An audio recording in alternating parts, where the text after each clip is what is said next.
one game away. Blow up. We're playing for something, man. We're playing for something. It's gotta mean something to you. It gotta mean something. Everything you got. Everything you got. Let's finish this. Do it, fellas. Let's go. Let's do it, fellas. Finish 2, 3. 1, 2, 3. You ready to make history? Come on now. Yeah. You know, there's these two words. And when I say them, people get goosebumps cause they know what happens next. So without further ado, free smoke. Look, scared cause I'm drowning in silence with bad thoughts. These days I don't have nothing to say, man, the bag talks. I put in headphones on my driver. Pull up to the spot and give a good dick and Godiva. I can't lie, I'm uninspired. No more pillow talking about nonsense. I only stick around to put some band-aids on my conscience. I don't know why I feel so bad, nigga. That's what we do, no foundation. We don't build no more, we just screw. Half a bottle of Henny, girl, I'm going with the wind. The same niggas say they happy for me, ain't want me to win. So I'm done on my friends. Don't need help popping Coronas and reminiscing. I just call up Big Bro J and say it's time for venting. If I live forever, I hold this hate for some centuries. You don't know how much I have you doing what it meant to me, but motherfuck all that. I don't even offer up the time to make the call back. Stupid Lodo, if they don't get the picture now, man, I crop them out of the photo. I can't relate to my peers. Been doing this shit for years. I'm motivated by fears. I took the wheel and I steer. My sound not dictated by fuck boys in Atlanta. Stay gifted like this album was ghost written by Santa Bars forever, like they decided to throw me under Slammer. Every song's a hit like they picture me underhanders. I could drop 1,000,000 songs, but they never gon' understand us. Soapbox sermons for niggas never giving chances. Fight our whole lives to get these weak ass advances. Work twice as hard for the shit that they getting handed. And this ain't even nothing we chose, nigga, we branded. Still can't tell why all of these niggas mad at me. I'm trying to get 100 so I can put my team on salary. Give it all to the art, man, I turn my life to a gallery. Man, damn, what a fucked up masterpiece. 1,100 shots and I swear, man, I felt them all. If we ain't even good on our blocks, man, who can we call? Pre-decline state of mind, we broke crabs in the barrel. Got us fighting our folk, man, this shit just a life of peril. Winning has a price. And leadership has a price. Y'all be asking that same question, how does it feel when we lose, bro? How do you think? You know what I'm saying? I gotta come up with another question than asking how does it feel when we lose, bro. I'm tired of hearing that. Welcome back to the recap. Week 8. I know for a fact that it was week 8 now. I hope everybody out there is having a good day. Good afternoon, good night, whichever point in time you're listening to this. I appreciate you for joining me. I appreciate you for clicking on the video. Listen, we got a lot of things to talk about. The illnesses, the flu and COVID, they finally wearing off. My nose still a little snuffy, so I might be, a couple times throughout the show. I hope you can forgive me for that in advance. But it should be a good show. But I want to start off the show. You see, if I start off talking about Baltimore, we'll be talking about Baltimore forever. Which is why the last show was so Baltimore centric. Okay, we did end up talking about the Cowboys and a few other things at the end of the show, but we talked about the Baltimore Ravens for the majority of the show. This show, we will cover a lot of different things. So things that you might not have felt got enough attention last show, some of the things that you feel like I should have talked about, I more than likely will be talking about them on this episode. But I want to start off by talking about that statue. The statue that has been talked about for the last couple of days on social medias, on different sporting shows, I've seen clippings and newspapers. Dwayne Wade, Flash, he a 3-time champion. He won one with Miami when he was with the Heatles. No, the Heatles won 2, and he won before that. So he a 3-time NBA champion, Olympic gold medalist, multi-time All-Star, All-NBA. Ridiculous resume. One of the greatest, a top 50 player all time, I would say. And when you're looking at shooting guards, the only shooting guards I'd take over Wade would be Kobe, Jordan. I don't think it's another one. I know some people would take Reggie Miller. If you would take Ray Allen over him, that's crazy to me. Paul Pierce is not as far behind as people think. Like, I might actually would take Paul Pierce over Dwayne Wade, personally, for me, in a video game. Because I love using Paul Pierce. And when Paul Pierce was in 2K, I used to use the fuck out of Paul Pierce, yo. Dead ass. And after he won that 3-point contest, his 3-point shot was butter. So I'm going to tell you right now, if we was playing 2K and we was making teams, I would definitely take Paul Pierce before I took Dwayne Wade. I wouldn't even take Dwayne Wade because I don't like using Dwayne Wade on video games. Motherfucker can't never shoot. I like his jump shot, though. When I played 2K, my player had Paul Pierce and Dwayne Wade's jump shot combined. And then as I got later into the game, it would be Paul Pierce, Dwayne Wade, and Danny Green's jump shot combined.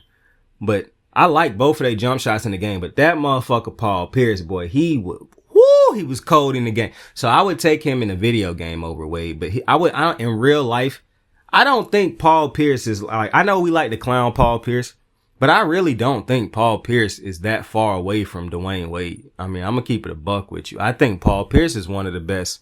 Well, he is small forward, really. He ain't a 2 guard. So let me change that. Yeah, Paul Pierce is more of a small forward. I know it was times back in the day where he ran at the 2, but once they got Wade, he was basically always the 3. And he was really the 3 before that. Yeah. So I'm tripping. 2 guard wise, Wade definitely a top 5 2 guard all time. You can't name 5 shooting guards better than Wade. I really only think you can name 2 that's definitively better than Dwayne Wade. And them championships really hurt Reggie Miller because I cannot put Reggie Miller over Dwayne Wade when Wade got 3 of them things. Because the goal is to win a title. I'm not killing Reggie for that because clearly Reggie a top 5 shooting guard all time. But I don't know if I could put him over Dwayne Wade, yo. And I definitely wouldn't put Ray Allen over Dwayne Wade. But I do want to say something about Ray Allen because a lot of people be hating on Ray Allen. But I want to say this. People hated that Ray Allen made the move that he made to go become a champion again. And I don't think people should be hating on that because, a perfect example, if the goal is to win a title and you want players to do it by any means necessary, what you're really saying is I don't want them to do it if it don't help my team.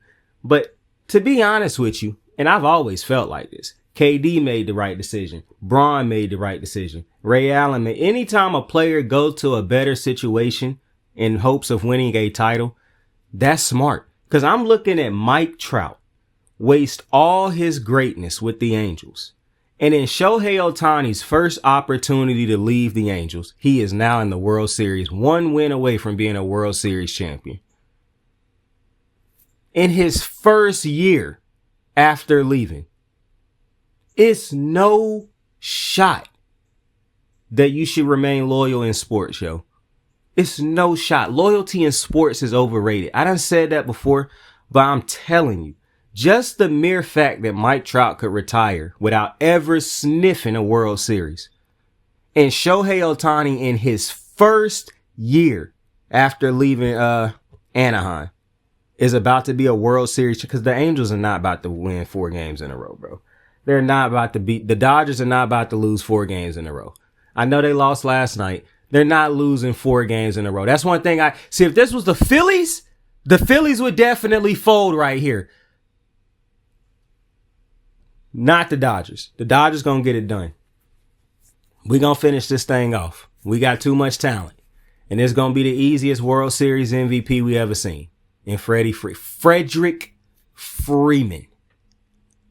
Now the biasness in me would love for Mookie Betts to turn it. Well, Mookie done been good in all the games, but if Mookie come out next game, had 2 home runs, 4 hits, it get a little bit interesting, but they still gonna give it to Freddie. And I don't want the series to keep getting prolonged just so Mookie can win it.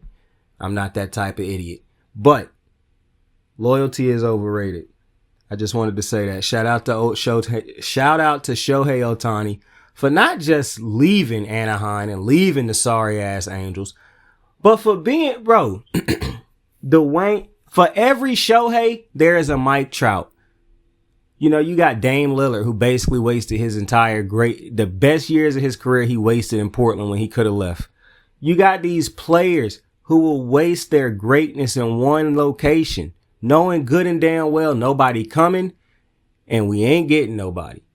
Shohei said, I'm not wasting my greatest years on this sorry ass team.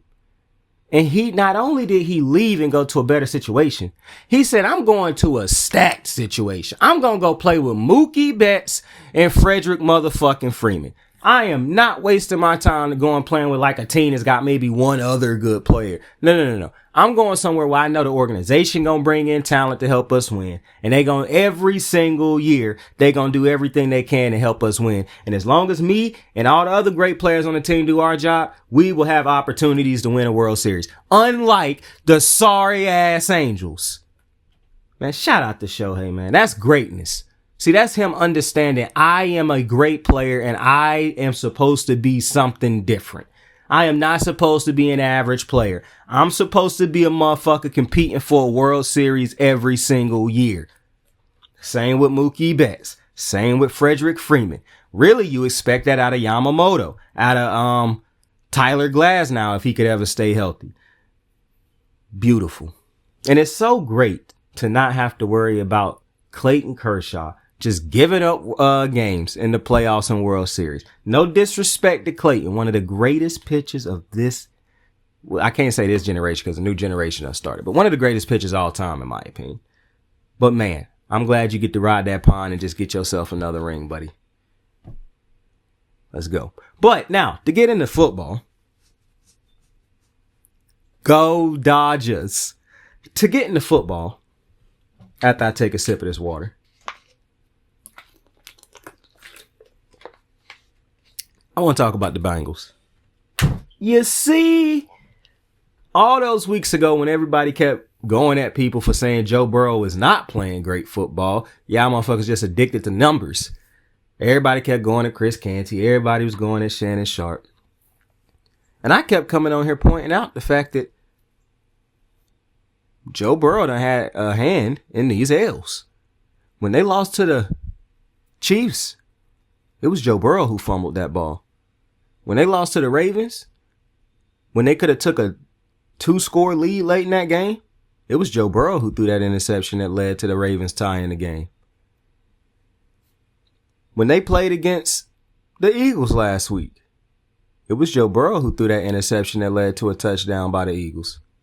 So, for all the gaudy numbers that you don't want to give the two stud receivers credit for, making the game easier for Burrow, for all the credit you give Burrow, it's very interesting to me that in each one of these L's they done taken to good teams and even to a bad team, I notice you don't point out none of these key turnovers that Joe Burrow continue to have.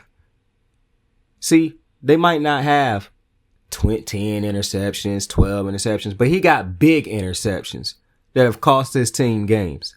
Not to mention, they haven't even scored the ball great over the last couple of weeks. And I also would like to point out to people that the only teams that the Bengals have beaten are the Browns, Giants, and Carolina Panthers.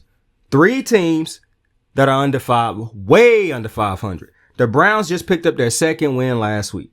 What the Giants have, I don't even know. I think the Giants got 2 or 3 wins on the season also. The Panthers have like 1 or 2 wins on the season. What are we talking about right now? They've lost to Baltimore, Washington, KC, New England, now Philly. So they don't beat any of the teams that's over 500. But Joe Burrow playing great. And it's just on the defense. That's interesting. You see, I could not imagine if this was another quarterback and he had a hand in every single one of the losses, and the only wins were against teams way below 500. That's interesting. Now, I saw Dan Orlovsky and all these dudes just continuously go to bat for these Bengals. Joe Burrow, really. And it's so easy to understand why different teammates could start pulling away from the Bengals now, because I told y'all before, this is exactly what the retarded ass media does. You see, the more and more players on this team get blamed for all these L's, when Joe Burrow specifically has a big hand in a lot of these L's, that's the more and more players going to be like, man, I don't even want to play here no more. They just going to blame us every time we lose when we got the stop that Joe Burrow should have just went and scored and he threw an interception. You're going to have players start to look at this shit like, And you want to know one of the reasons this is going to happen? Because Zach Taylor's not a good head coach. I done been saying that since I started the show. And I want to say something else. I might not think that Dan Campbell is a good head coach either. I just think he got a shit ton of talent in Ben Johnson. But at least he understands his role within this structure. Okay? At least he know how to empower his players, empower his coaches. It is something there in that. He do, you know, the going for it on fourth down all the time, you know, that's whatever. But at least he understand what he understand what he don't understand. And he understand what he do. I could not tell you what Zach Taylor's purpose is on this Cincinnati team. Now, I understand that that's been a thing Cincinnati fans done talked about, but I've been saying Zach Taylor was a bad coach since the show started. I didn't need them to start losing and underperforming and shit like that. When you had this type of talent on this team for as many years as they done had, the type of talent on the offense they done had, it's no shot that you should, even before they got Joe Burrow, you should not have been this bad of a team, because you still had T. Higgins. You still had Tyler Boyd. You still had Joe Mixon. At that point, I already understood that he didn't understand how to use the talent he had at his disposal. Now, when you get Joe Burrow, a good quarterback that can put it all together, you still didn't have a prolific offense. You had great players who made great plays against undermanned defenses. No defenses for a while was set up to be able to stop two number one receivers, with a number two receiver that used to be a number one as the third, and a great running back. People kept talking about, the Cincinnati Bengals offensive line. Joe Burrow used to hold on to the ball too long. Now you see he get it out a lot quicker because his talent can do the job. You could throw Jamar Chase and T. Higgins a 5-yard slant and they could take that bitch 70 yards. That's the type of talent he have at the receiving position. He could just 50-50 throws, and it's way higher than a 50-50 when it comes to those two receivers. Because not only are they fast, not only are they great route runners, they are not short. They are tall receivers who can go up and high point a football. And that's the best thing about both of them. They can high point footballs and they catch the fucking ball with their arms out, arms extended, hands out. They understand how to catch the ball. Jamar Chase and T. Higgins.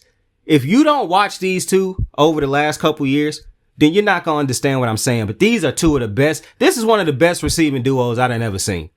I'm not even kidding. And when they had when they had Tyler Boyd and Mixon, dead ass, that is one of the not greatest, it's one of the most talented offensive skill position groups I have ever seen.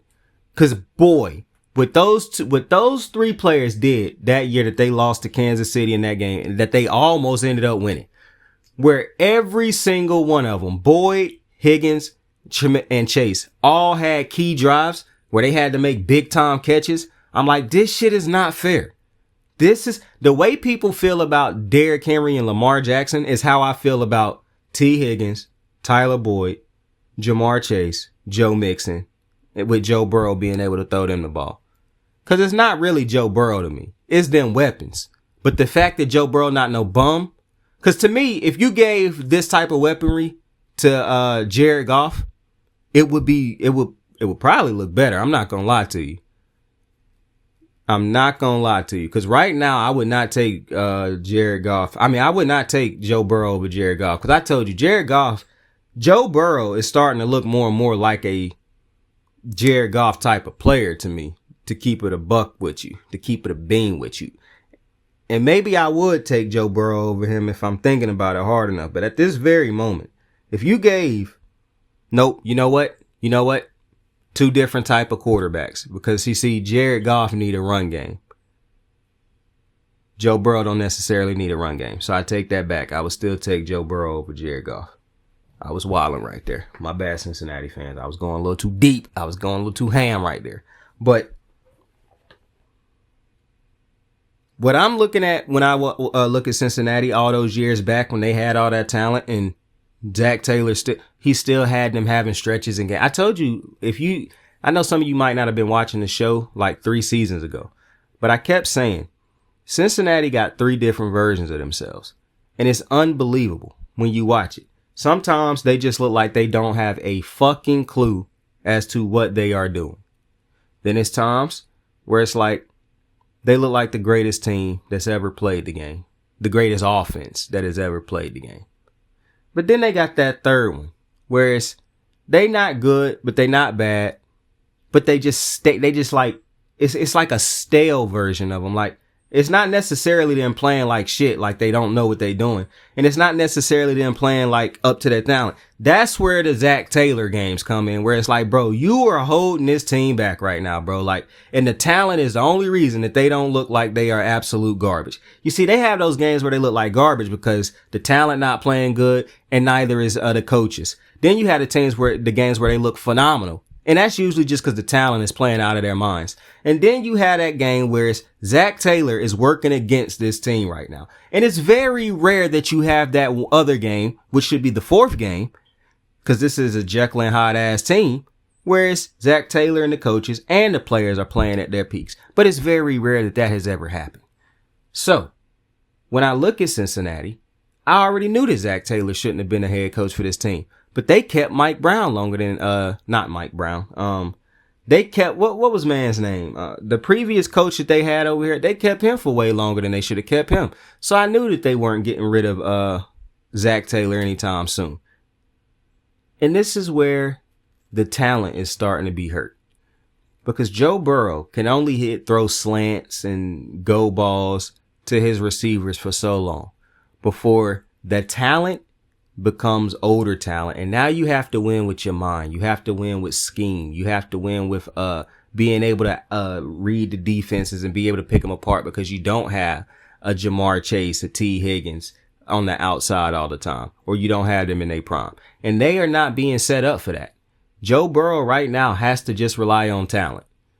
He and the players on that team are just relying on the talent playing great every week, not the coaches putting them in position to be successful. This is my problem with Zach Orr. He is not putting these defensive players on the Ravens in position to be successful. The one thing that you get with the Bengals is the defense may be bad, but the defense may not be as good as you want the defense to be compared to how great the offense has looked at times. However, the defense has made more than enough plays at different points in times of this season for Cincinnati to be successful. And you want to know why that is? They might not have the talent, but they have a defensive coordinator in Lou Anarumo who still put players in position to be as successful as they possibly can. Every week is not going to look great. That's because of lack of talent. However, when you have Lou Anarumo, he give you opportunities throughout the game to be able to make something happen. And you go back and watch the Cincinnati Bengals film, he has done that. I'm not telling you that defense done been great every single game, but what I am telling you is if you go through all them games, the defense made plays to where it could have gave Cincinnati the win if the offense didn't have a costly turnover at the end, or a costly 3 and out, or a costly play. That's Lou Anarumo. So I take that back when I say all the coaches, because Lou Anarumo done been doing his job. When he had the talent, he looked great, and when he didn't have the talent, he done as best as he could with that talent. So to me, the only reason they continuously get on TV and say, oh, it's the defense, because they love Joe Burrow. It's the same reason they got on TV for the Ravens and kept praising the defense, even when the defense was bad, because they don't rock with Lamar. It's not hard to see. But when it comes to the Cincinnati Bengals, I do believe that Joe Burrow, Jamar Chase, T. Higgins, I don't even think T. Higgins is going to be there next year. But a lot of the talent on this team, and now once you start to lose that talent, because I do believe they'll end up re-signing Jamar Chase. But once you start to lose, because you lost Joe Mixon last year, you done lost plenty of talented defenders on the defensive side of the ball. What do you do when your head coach is still not putting players in a great position to be successful? Other coaches, not named Lou Anarumo, not putting players in a position to be successful. You're not coaching players up. They just relying on talent more times than not. That is a problem. So Cincinnati is in a bad spot to me. And now the talent is not able to save them. Now it's a lot of games left in the season. And I did not write Cincinnati's remaining schedule down. But I have to believe if the talent, because the talent is still good enough to where they're going to probably get them like 3 more wins. Joe Burrow, I saw he said they have to win like 9 games. So I'm like, that's not going to happen, buddy. They're not winning 9 games in a row. But I can see them making a push. But it's going to be tough in the AFC because the Steelers are for real. The Pittsburgh Steelers on Monday Night Football beat the New York Giants in Pittsburgh 18-26. It was an interesting game. Pittsburgh scoring this many points, then the ability for Pittsburgh to put up more than 20 points now, or put up 20 points consistently. I'm not shocked by it. Russell Wilson is playing even better than I thought he would be playing at this point, but I did not have any, I'm not shocked at all that he is playing better than Justin Fields because he can push the ball down the field and Justin Fields couldn't. It's as simple as that. When you have one player who can push the ball down the field and you trust him to push the ball down the field, it just changes the offense. They weren't able to do that with Justin Fields, or they weren't willing to even consistently try to do it with Justin Fields. You can't live off of dinking and dunking all the time. You just can't. And that's what Justin Fields is. And truly, he ain't even great at that, but the structure of Pittsburgh had some people rethinking things. A lot of them just don't know ball. I mean, I see people go at Lamar all the time, but then defend Justin Fields.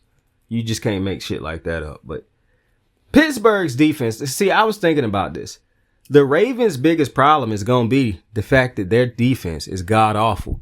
And while Pittsburgh may not be able to score as many points as you think the Ravens can put up, the difference is they play in the same. I mean, the thing that bring it all, the two things that I think evens this thing out for Pittsburgh is they play in the same division, meaning they play them 2 times a year, and they have the advantage when they've beaten Lamar Jackson led teams. And on top of that, more importantly than that, their defense. Their defense is a Super Bowl caliber defense. They know how to close out games. They have the clutches, the best player the best defensive player in football, and to me, a top 5 player in TJ Watt. And they have Highsmith, and they have Hayward, and they just have a plethora of legitimate pass rushers who can get after the quarterback and put pressure on him. Lamar Jackson will not have the type of time he done had against other teams against the Steelers. He just won't. And the Steelers don't even have to call blitzes. They don't have to do a Zach Orr and call 6 all-out blitzes at the end of a game because they have players who can just go get the quarterback without having to blitz. Not only do they have the players, the talented pass rushers, they have the ability to close out the game when you need a play to be made. TJ Watt, more times than not, will make that play. That is a unique ability because the Ravens don't have it. And because they have such a great pass rush, they might not have the greatest secondary in the world. Hell, they don't even have the greatest linebacking core as far as like defensive coverage linebackers. But because they are so great at pass rush, it make everybody else's job a little bit easier because you got to get the ball out a little quicker. You got to make plays that you usually don't want to make because you don't want to get sacked. So because of that, and because the Ravens defense is so god awful, they don't know how to close out games with that defense. They don't have a pass rush. They don't have a secondary. That's going to keep the Steelers. Now, the one thing that's going to hurt the Steelers when it comes to the Ravens, aside from the offense can just go crazy if it wanted to, or the offense, not if it wanted to, it's games where the Ravens offense could just go crazy and it could just make it too hard for the Steelers to be able to match that type of offensive offensive scoring. However, the thing that also could hurt the Steelers is Marlon Humphreys. A healthy Marlon Humphreys, a healthy Kyle Hamilton could fuck the Steelers because that could take out. Marlon Humphreys is playing at an all-pro level right now. If he get healthy and still is playing at that level, that basically cut one side of the field off. And it's the Steelers. Let's say the Ravens defense is stopping the run. Well, it's going to still be hard to try to beat them pass-wise if you can only attack one side of the field and try to keep up scoring-wise. However, more times than not, they'll probably be able to do what they want to defend on this on this defense of the Ravens. But I am impressed with the Steelers. I'm not going to lie to you. It's still fuck the Steelers. Don't get me wrong. But Russell Wilson make this team a far more competitive. And I understand people will say, well, Justin Fields had them over 500. Listen, the Ravens, I guarantee you, would have much rather prefer to play Deshaun Watson than Jameis Winston. And there was people out there who I saw say, well, Jameis Winston still throw a lot of interceptions, yada, yada, yada. Yeah, but Jameis Winston going to push the ball down the field. Deshaun Watson is not. I can promise you Raven fans would have much rather preferred to play against a Justin Fields than a Russell Wilson. Justin Fields can run a little bit, but he can't push the ball down the field. Russell Wilson can. Now, I still do believe Russell Wilson will throw up some balloon balls here and there that give you an opportunity to be picked if you can make the pick. And the way Marlon Humphrey's playing, like that play against George Pickens a couple weeks ago against the Jets, Marlon Humphreys is probably picking that off. That is not Justin Pickens making that insane. Well, you know what? Marlon Humphrey struggled against great receivers. So you know what? I might want to recant that statement. My bad, Steelers fans. Don't go at me. But I do not think the Steelers have a fraudulent 6-2 record anymore. I actually think this is a great team. The defense is without question great. But that offense now with Russell Wilson, after I done seen what I've seen from Russell Wilson these last 2 weeks, yes, this is no longer a fraudulent team. This is a team motherfuckers gonna have to worry about. And shout out to the Steelers for sticking with Mike Tomlin, man, because I'm telling you, he do make it hard to stick with his ass sometimes. But the fact that they have stuck with him, I mean, because the culture, boy. And you know, when you realize he had to maintain a locker room with Ben Roethlisberger, Antonio Brown, Le'Veon Bell, it really put things in perspective, you know? Anyways, let's go over some of these scores from this week. Or from this past week 8. You had Cincinnati. Oh, I'm tripping. I read Cincinnati because that was the first word on the thing, but that is not the first game. Minnesota was in LA taking on the Rams. They lost 20-30. And that was the game where they yanked Sam Darnold's head back. That was that Thursday night game where they yanked his face mask back, and this wasn't called. And am I shocked? No, I'm not. I would have been more shocked if the ref wasn't in the vicinity to see it and called it. Them standing right there, seeing it and not calling it, that make perfect sense when you think about how bad these NFL referees done been over the last couple weeks. Or since last season. Or really a couple seasons going now. Make all the sense in the world.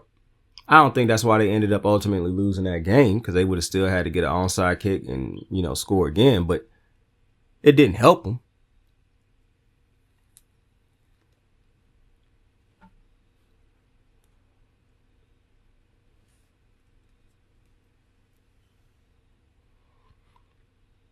However, I would like to say this, though.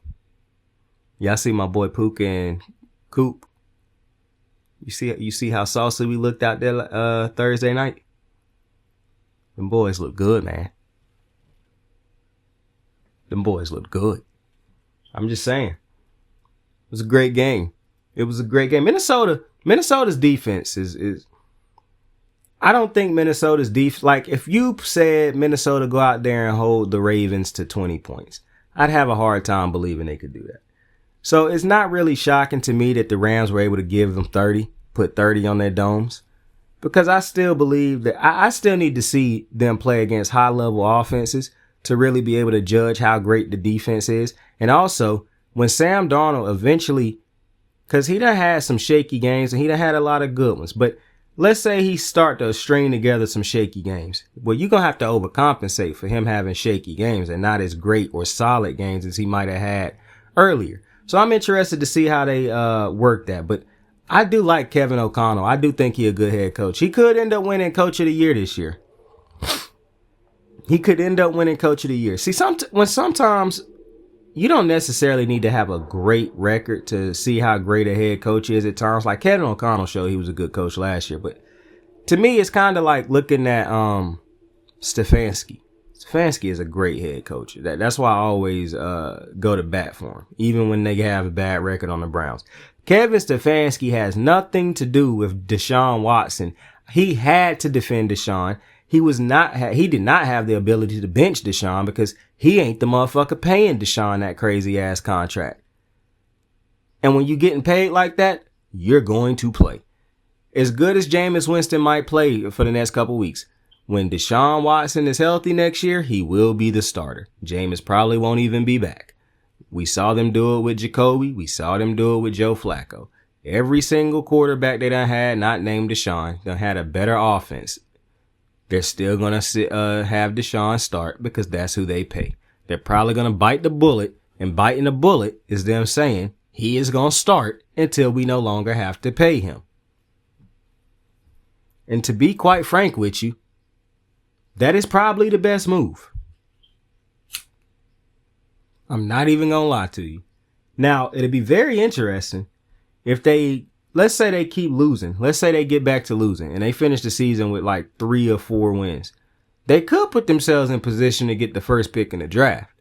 And then you probably are forced to move off of the Deshaun Watson move and just eat that dead money, which would be historically like high. I believe I read like 73 million in dead cap or some shit like that.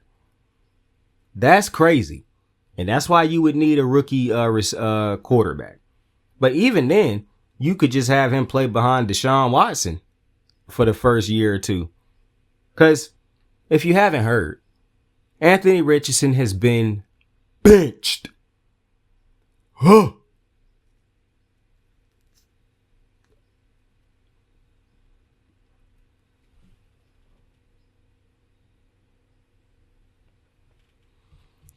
You see, Sunday, Anthony Richardson took himself out of the game because he was tired. His words, not mine. I don't know why Anthony Richardson would tell people that. That is kind of crazy that he would say that, specifically because prior to that, Joe Flacco was on the Pat McAfee show, and he talked about how he be tired in the huddle after he run and shit, but he don't take himself out. And you have Jonathan Taylor, my boy, just hand the ball off. You can't take yourself out of the game just because you're tired, bro. You can't. We done seen Lamar Jackson get tired and still stay in the game. We done seen Pat Mahomes, Josh Allen. And they have a lot more productive runs and reasons to be tired out there than Anthony Richardson. And I'm not trying to take shots at Anthony Richardson. It was just a young player slip up, basically. And he basically about to pay for it because he has been benched. Now, it make a lot of sense that he been benched because he shouldn't have been starting. I done made it very clear that I did not think Anthony Richardson was a good quarterback. And to me, one of the things that highlights how bad he is as a quarterback at the moment is how good, the other 2 quarterbacks that just came into the draft league are. And Jaden Daniels and Caleb Williams. Both of those quarterbacks are better right now than Anthony Richardson. CJ Stroud is light years better than Anthony Richardson. And I'm not seeing the improvements with Anthony Richardson. And he go through a lot of these games looking terrible until they make one big play. And you just cannot rely on one big play in the AFC. You put Joe Flacco in, he done looked far better with this offense every time he done started. And I understand that was a problem when you want Anthony Richardson to be your quarterback, but Joe Flacco is so very clearly the better quarterback at the time. You have every reason right now, or to me right now makes the most sense to bench him and say, you need to learn behind Joe Flacco because the offense just don't look good with you right now. We need you to sit behind Joe Flacco and learn from a Super Bowl winning quarterback and let him teach you how to be an NFL quarterback. They should have did it before, but they didn't have the proper veteran. Now they do. They thought that he was going to be a Lamar Jackson type of athlete, Cam Newton, and it's just he lacked a lot of intangibles to be just a good quarterback. Forget being a good NFL quarterback. He right now don't have great quarterback intangibles. He is more athlete than quarterback right now. That is a problem. And he didn't make the leap that Lamar Jackson made in year 2. He didn't make the leap that Josh Allen made in year 2. And you can say, well, Josh Allen ended up getting a receiver. Michael Pittman is over there. Michael Pittman Jr. is a stud. He is not void of talent. Josh Allen ain't never had a running back the likes of a Jonathan Taylor. Lamar Jackson just got a stud running back in Derrick Henry. So I think benching Anthony Richardson is the right move, and it should have probably happened last year if they had a veteran quarterback. Because if you look at, he ain't good at taking the check down. I understand he get that one big throw every game when somebody's streaking wide open, but when you look at the intangibles, you look at his dropbacks, you look at his ability to operate from the pocket, you look at his ability to read the field, to read a defense. It's just lacking. It's a lot like Justin Fields right now. Or how Justin Fields with Chicago was. That's how Anthony Richardson looking. At times, he look even worse because he ain't the runner that Justin Fields is. And he done got hurt more than Justin Fields was getting hurt. So I'm all in on him. Cause this is not necessary. It's definitely a demotion. And I know a lot of people will say it's because he said he was tired and took himself out the game. I just think that was probably as they say, the straw that broke the camel's back. But I think if you just watch him play in the games he done started, it's very clear that he should probably be learning behind somebody right now. To me, it's very obvious he's not ready to be an NFL quarterback. To me. Now, I'm not telling you that he can't end up being good enough to be an NFL quarterback, but to me, this is the right move. Anyways, Tennessee. They were in Detroit and they got their asses clapped. 14-52. Belt to ass. Just absolute belt to ass. Unreal. I told you, every week it's a belt to ass game. And this was the one. Jared Goff didn't even throw for 100 yards in this game. They just ran all over these. Man, the Titans are something else. The Titans are truly something else, man. Anyways, Green Bay was in Jacksonville. Jordan Love ended up getting hurt in this game in the third quarter, but they do end up winning this game 30-27. Arizona was in Miami. They end up spoiling Tua Tagovailoa's comeback game. They win 28-27. Atlanta was in Tampa Bay for a divisional game. They win 31-26. And it does not help when Baker Mayfield throws 2 interceptions yet again. So what? This is like 2, 4, 6, 7 interceptions in 3 weeks for Baker Mayfield. But people were telling me on Twitter that I was hating on Baker Mayfield. Oh, saying you just can't let it go. But I was giving him credit in the beginning of the season based off of how he was playing. And people were saying, oh, that's backhanded compliments. How? I told you. He is no different than Brock Purdy. He is no different. He ain't Jared Goff. He ain't Matthew Stafford. He ain't better than Jaden Daniels. So, he is Sam Darnold. He is, who was starting the other day? He is Marcus Mariota. Like, they can all have the same games. And then they can go out there and play bad. They can go out there and put together stretches of games where they have 7 interceptions in 3 games. It makes a lot of sense. And when you do what Baker Mayfield keep doing, and what does Baker Mayfield keep doing? Giving the ball to the other team. That makes it very hard for you to win these close games, as you can see. So, I do believe Atlanta will now end up winning this division because they done beat Tampa Bay twice. Now, I'm confused as to why Tampa Bay and Atlanta's games were scheduled this early in the season. Because they don't play each other again unless they play in the playoffs somehow. That's very weird that the 2 best teams in the division played this early in the season. But, okay. Baltimore, as we talked about in the previous show, lost to Cleveland in Cleveland 24-29. Indy was in Houston. They lose 20-23. The Jets were in New England. And they lose 22-25. I was watching, I wasn't watching this game. I was watching the box, not the box score either. I was watching the little tracker, the games tracker at the bottom of the screen. And New York was winning for so long. So once I finally went to a different game, New York wasn't the game that I was going to go to because I was like, for one, I don't want to watch either of these two teams. But two, New York about to win this game. And then as I'm watching that Cowboys game, or no, it wasn't the Cowboys game. I was watching another game, and at the bottom of the screen, I saw that the Jets lost. And I said, what the hell? I haven't even went back and watched that game yet. It's unreal to me. You just listen to all the things that done came out talking regarding the Jets. And I'm not going to spend too much time on the Jets because I talked about the Jets last show also. But it's unreal to me that you saw how people were defending Aaron Rodgers, those certain people in the media that was defending Aaron Rodgers.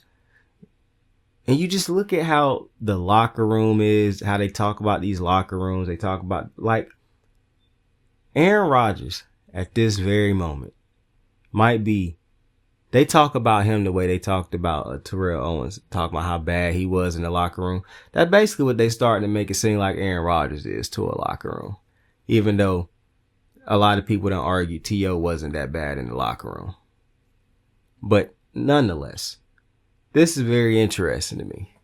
Because as bad as they talk about him in the locker room, T.O. was punished for that shit and wasn't a first ballot Hall of Famer because of it. And he was so very clearly a first ballot Hall of Famer. So I wonder if they going to hold Aaron Rodgers because they going to say he was a locker room cancer. Would they end up holding him? Nah, I don't even think they'd allow that because he white. And he not only is he white, he a quarterback. I just don't. If Eli get in first ballot, somebody gonna get their ass beat. I think you should get your ass beat because Eli gonna get in first ballot and T.O. didn't get in. T.O. at no point in Eli's career was he ever better at his job than T.O. was at his. So to me, the fact that Eli Manning gonna get in first ballot because his last name is Manning and they got 2 Super Bowl wins over a man named Tom Brady is insanity. Is absolute insanity. Considering T.O. played in the Super Bowl against Brady with a broken leg and they should have won it. But I digress. Philly was in Cincinnati, as we just talked about. They end up winning that game 37-17. New Orleans was in L.A. taking on the Chargers. They lose 8-26. I don't think New Orleans don't won a game since the week 3 or since week 2. Buffalo was in Seattle and 31-10 win for the Bills. And it is just, I keep saying it.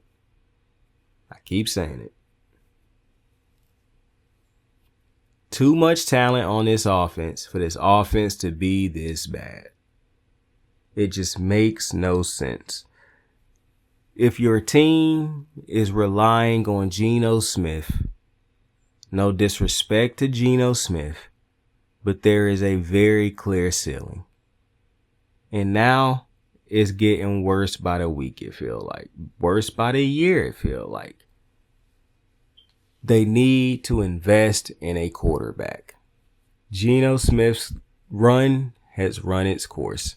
They need a quarterback who can do more with this talent.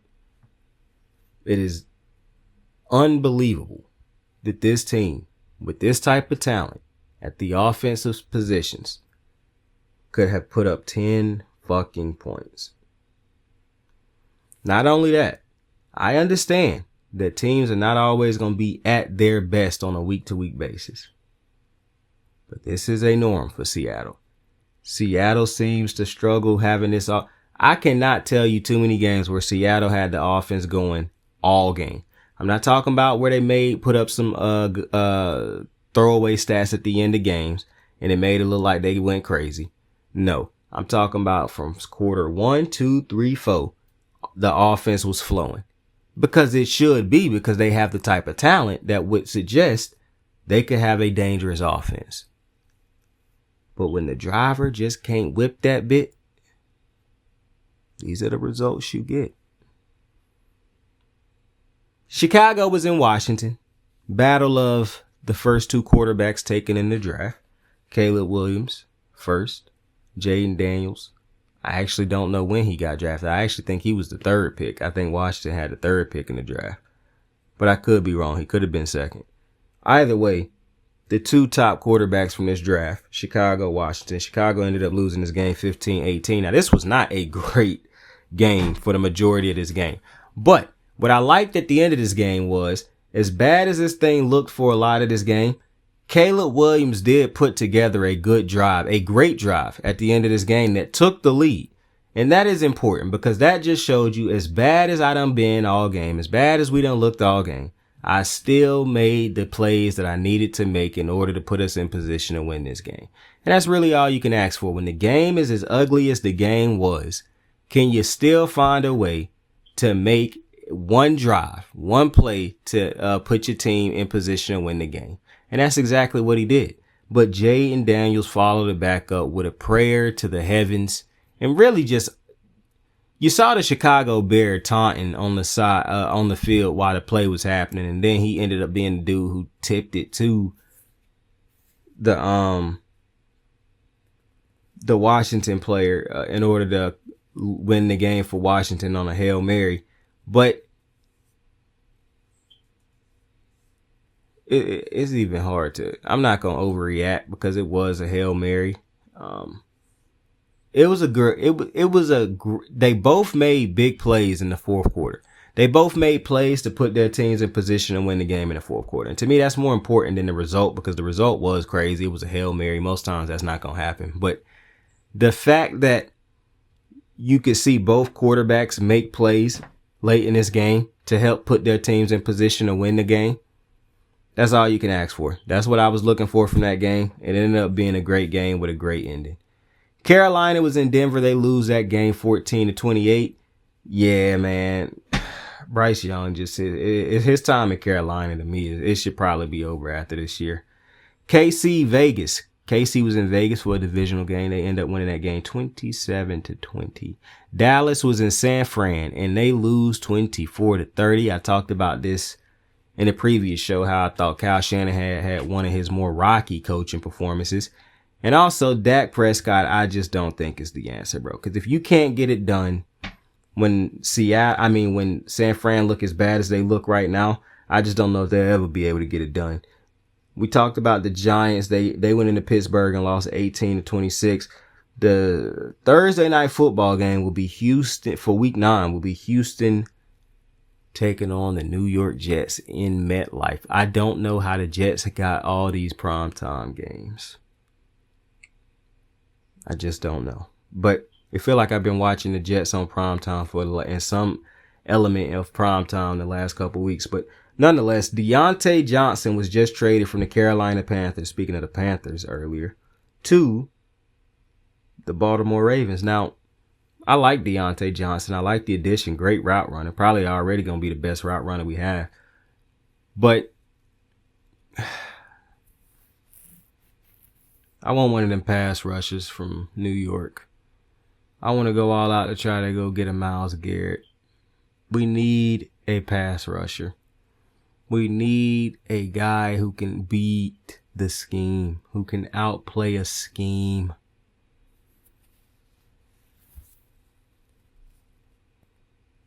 And I'm not going to sit here and tell you it's not a good trade. Because like I said, I like the trade. You basically gave up nothing to get him. But I would like a pass rusher. I'd like somebody who can replace Marcus Williams and Eddie Jackson.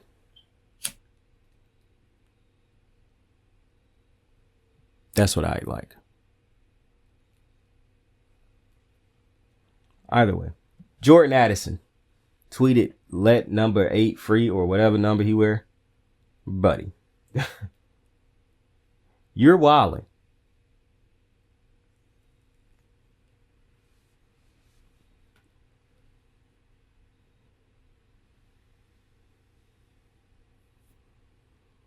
You a second-year player and you play with Justin Jefferson, bro. And I don't even want to bring up your 2 DUIs, but your 2 DUIs is what kept you off the field for some time. So, I mean, this on you, buddy. I don't understand these young receivers. Some of these young dudes is wilding, bro. I don't want to sound like old man on lawn, but some of these dudes do. I'm only 30. Some of these dudes be wilding. I ain't gonna lie. The youth You know what it is? We gotta remember. Some of these motherfuckers is, YNSs, bro. Kyle Hamilton told us that. He one of them. His words, not mine.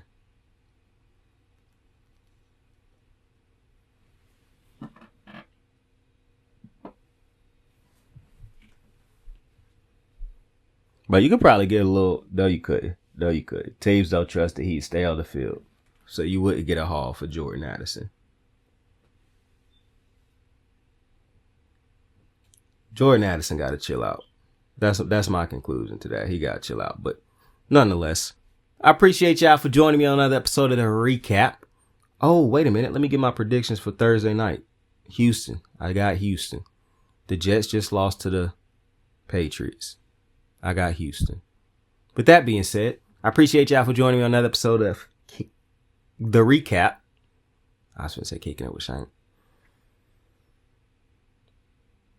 Like, subscribe. I'm tripping.